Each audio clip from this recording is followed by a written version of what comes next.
On-Set Hairstyles for Need Inspiration is brought to you by the Sage Tree, with 3 great locations in Des Moines, Johnston, and Altoona. Let's move on to the next one, and this time I will be the aggressor. Okay, so you're going to go with the double hand grab because everybody says, well, what if they use 2 hands? So what you're going to do is do both of your hands on one side. So you're going to pick her one hand to the other. Now she uses 2 hands, you get to use 2 hands. So you're going to take this hand, reach through the top, and grab onto your hand.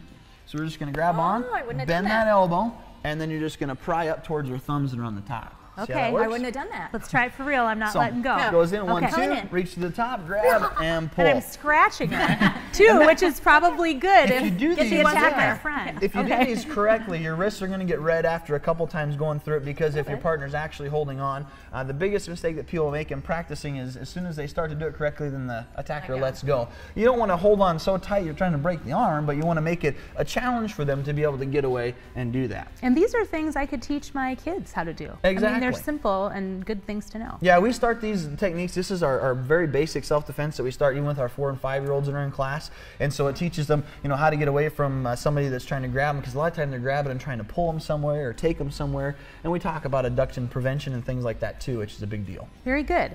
All right, so you have one more thing. It's a little more intrusive than just grabbing on arms. So good. And then the next one that we're going to practice is a bear hug. Now this is a couple different options that we have here. We're going to do a bear hug from behind. We're going to do what's called an over the arms bear hug. Now the main purpose of when somebody does a bear hug is they're either going to try and pick you up and take you somewhere. Which good luck with that. Or they're going to be picking you up to then throw you on the ground or get you on the ground in another different situation. Right. So when we're doing this one, we're going to have the bear hug come from behind, so you're not going to know that it's coming. So the first thing is we want to establish a nice stance. So if we have our bear hug going from this direction, they're coming from behind on that, we want to make sure to spread our feet apart and lower our center of gravity, so bending your knees. The next thing is that if they're going to try and pick you up, to grab back onto the clothing, maybe the pants or something like that. So when they pick you up, they're also trying to pick themselves their pants up. Exactly. Yeah. So they're trying to lift themselves too, which makes you a lot heavier than they are. So let's go ahead and have Molly. You're going to do the attack this time. You're going to do the defense. I'm so scared. We're going to go in. She's going to do bear hug over the arms. Go ahead and hug in tight there, and go a little bit lower. So we're going to actually go right under on the elbows here. Okay. So the first thing we're going to do is step your feet apart. Good, and then we kind of bend down at the hips from there. Now I've got a couple of options. One of the most popular and probably easiest ones is going to be groin strike. So from where you're at here, we're going to turn and slide to the side a little bit, and then push your hips back, and take that inside hand, and then strike back to the groin. I'm sorry. There you go. Okay, so when we do this, we want to make sure we go right between the legs. So we're going to step and pivot, and then striking back. Okay, let's try that one again. Bear hug over the arms. Okay. Good, step to the side. So I'm going to go like this and then turn go like that. And hit. Okay. So it's not only about just doing the technique, but it's about I got to commit to this, I've got to do something, and then I got to make sure I get away and get to a safe distance. You know, duck into a storefront, get into a group of people, go find a police officer that might be there. You know, yelling for help. In Taekwondo, we talk about key-ups and we yell a lot. Well, the part of that purpose is to channel the energy. Part of it is to intimidate the partner, but the biggest thing is to get somebody to hear you so they can come and help.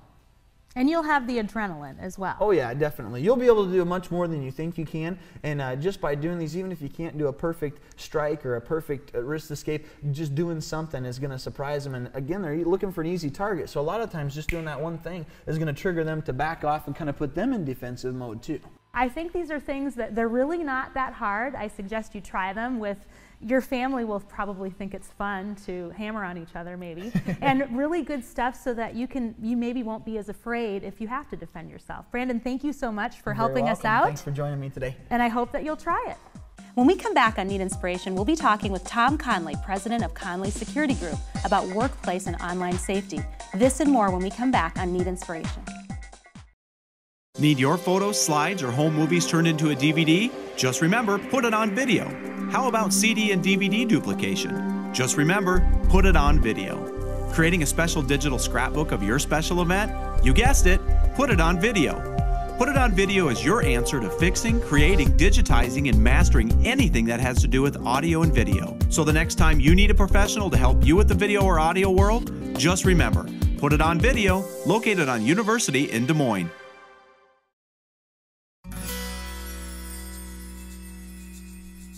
We've talked about self-defense moves with Brandon Miller, but now we want to talk about safety in the workplace.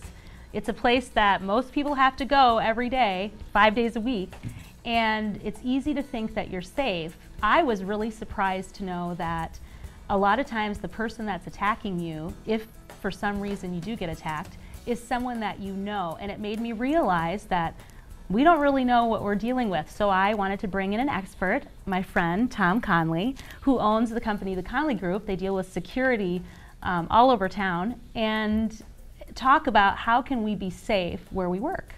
So Tom, let's talk about mistakes that people make. Well, mistakes, Liz, primarily are not taking threats seriously, and people do not look behind them. You're saying we should take it seriously. I think you should take it seriously without giving it too much energy or equity, but take it reasonably seriously. About half of all the workplace violence situations we respond to are domestic related. And what happens is the female normally gets battered, a small percentage men, but mostly female. And they get the courage, they move out, they find a place to live, but they can't change where they work so easy. So the estranged husband or boyfriend comes to work to find them. And again, that accounts for about 50% of all workplace violence threats that we deal with. So if you're dealing with a difficult situation, what are some of the steps that you should take when you're at work? Well, it depends on the organization. Good security is like an onion in terms of having layers, such as card access system being a layer. If anybody can walk into your office, that increases the probability that somebody's going to be able to get to you.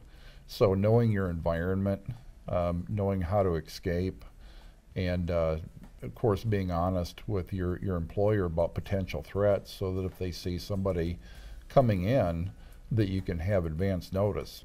I want to talk a little bit about Facebook Okay. and social networking, because it's a whole other arena where people have access to you and they can find out all kinds of things about you. Have you seen anything in your dealings with security where there's sort of like a different nuance to danger that you haven't seen before? Oh, there's a whole bunch of them. Keep any identifying information off Facebook. Don't fill out the complete profile with your date of birth, and don't put your picture there, because anybody with a picture can suck it off and just copy it and have it. Don't put your address on there. Be very, very careful who you friend. Make sure they're truly a friend. And not a friend of a friend. Just be very, very careful what you put on there and who you quote unquote friend. Okay. Is there anything else, speaking to the people that are watching that, again, I think the biggest barrier is thinking that the unthinkable won't happen.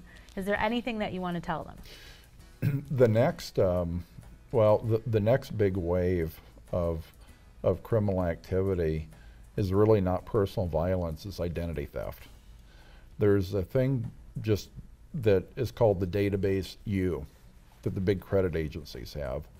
And there are a lot of organizations that have your financial information, where you've lived, any name you've ever used, what you drive, and they sell this information to other people. And that's part of the danger in putting information out on Facebook. It's another data mining source. So we have to be really careful. It's just a whole new area of threat. It is. It is. And once your ID gets stolen, it takes years to get it back, and I'm not sure you ever do. But just the mining of information people should be aware of. And if they think that organizations don't have virtually all the information on them, they should really think again. Tom gave us a lot to think about, but most importantly, if there's something you're scared of, tell your employer, tell a friend, tell anyone that can help you. And also be careful online with giving out any personal information. Next up on Need Inspiration, it's home and car security with Lieutenant Lynn Oswagen. We'll be right back.